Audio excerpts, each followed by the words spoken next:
think back to the first time when you became aware of a deep injustice. Do you remember what that was? Mine was with Grandpa Lou. He was 80 years old, had a history of asthma, and so when he woke up in the middle of the night with chest pains, there was cause for concern. A small ambulance arrived and took him away to the nearest hospital. There, the on-staff nurse brought in the only doctor who spoke Mandarin. Grandpa Lou tried to explain what was happening in his native language, but the doctor didn't see anything urgent and left. Grandpa Lou had no idea what was happening.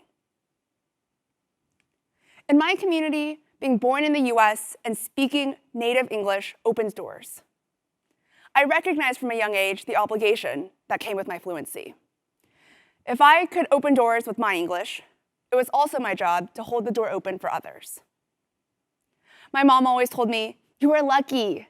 You don't have an accent. You don't speak with bad grammar. They will listen to you." And so as a kid, I remember helping people apply for visas, handling problems at the DMV, and even writing angry letters to their landlords. I've even pretended to deepen my voice, to call the bank as my father. But I was in college when Grandpa Lou was in the hospital, only getting updates from thousands of miles away. My mom and another family friend rushed to the hospital to help Grandpa Lou in case there were any translation issues. Now keep in mind, neither my mom nor this family friend are particularly comfortable with English, but they were all Grandpa Lou had. During one of my mom's so-called translation shifts, the family friend told her that they had taken Grandpa Lou away to surgery to remove his appendix. My mom was stunned. Grandpa Lou seemed to be recovering the last time she was there, and appendicitis seemed unrelated to the chest pains he was experiencing. Nobody had any idea why the surgery was necessary or what was happening. It's unclear if the doctors even understood that Grandpa Lou had asthma.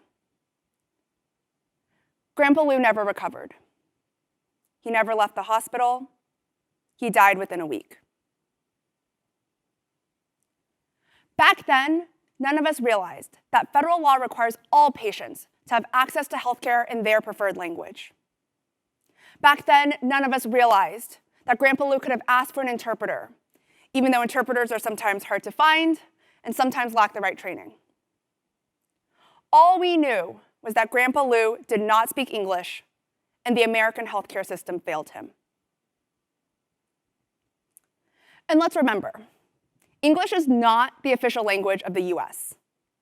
I'll repeat that. The United States legally does not have an official language. And certain language barriers in situations like healthcare are considered civil rights violations due to discrimination based on national origin. You see, even back in colonial times, our founding fathers recognized that the United States is composed of a symphony of voices, and to exclude any of them would be undemocratic and a threat to individual liberty. Give me your tired, your poor, your huddled masses yearning to breathe free. Nowhere in the American dream does it say, but leave your foreign tongues and heavy accents at the door. According to the Pew Research Center, 67 million Americans speak a language other than English at home. That's 1 in 5 Americans. We need an America that is language inclusive. For too long, non-native English speakers have been othered.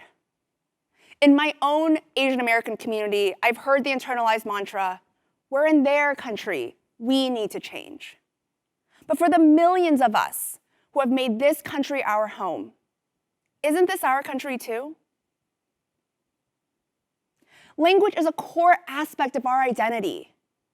Yet the hegemony of the English language has made life more difficult for millions across income level and educational status.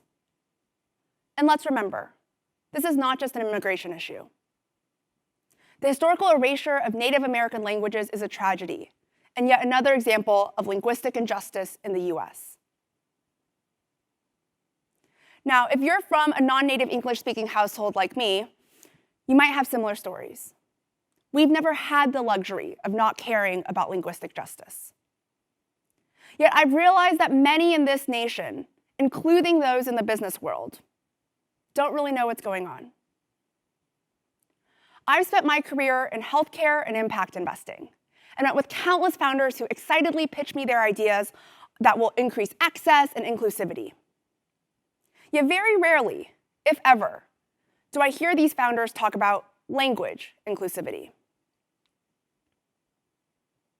In the realm of healthcare, language access has been shown to improve patient satisfaction, increase use of preventative services, and lead to overall better health outcomes. Over the last 9 months, I've been working on a startup idea to help bridge the gap in linguistic justice in healthcare, and to give family members like myself better tools to assist their loved ones with their healthcare journey. I've interviewed over 150 patients and healthcare providers, and when I talk to doctors, many of them apologetically tell me that they aren't able to spend as much time with their non-native English-speaking patients. Others have gone so far as to admit that language services at their hospitals are poor because they know this population isn't litigious. Others have admitted to taking care instructions, putting them in Google Translate, and then sending their patients on their way home. Now, machine translation holds enormous potential, but it is nowhere good enough in situations like healthcare where complete understanding is required. Despite the growth of digital health tools during this pandemic, health inequity has worsened. Take the COVID vaccine, for example. In my home county, COVID vaccine registration forms are only available in English and Spanish, neither of which are my parents' preferred language. In LA County, one of the most diverse areas in the US, their COVID vaccine information is only available in translated forms through Google Translate. All of my friends who have loved ones who don't speak English have been struggling to figure out how to register their family for this vaccine. I built a website to help bring together this information and to provide loved ones with a better tool to share information with their family in their preferred language. We saw the need for this in our own families, and I want to help open doors for the millions of families like mine. So I'll say it again. We need an America that is language inclusive. This problem is solvable.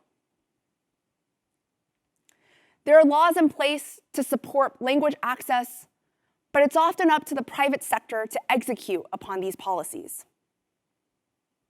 You see, the business world has a key role to play in linguistic justice. Companies can all consider multilingualism in the design of their products and services, and bring in people from these communities to build more trust and connection. Instead of doing the bare minimum, companies can be at the forefront of innovation that truly broadens access. I want an America where my family can easily access public health information. I want an America where Grandpa Lou could have understood exactly what was happening when he was wheeled away to surgery. I want an America where I can leave the room and know that my loved ones will get treated exactly the same. We all need an America that is language inclusive. So talk about this problem. Ask questions about whether your company considers language access in the design of its products and services. Develop and invest in solutions that open doors, instead of ones that keep doors closed. And to the millions of American families like mine, I hear you, and I will open the door for you.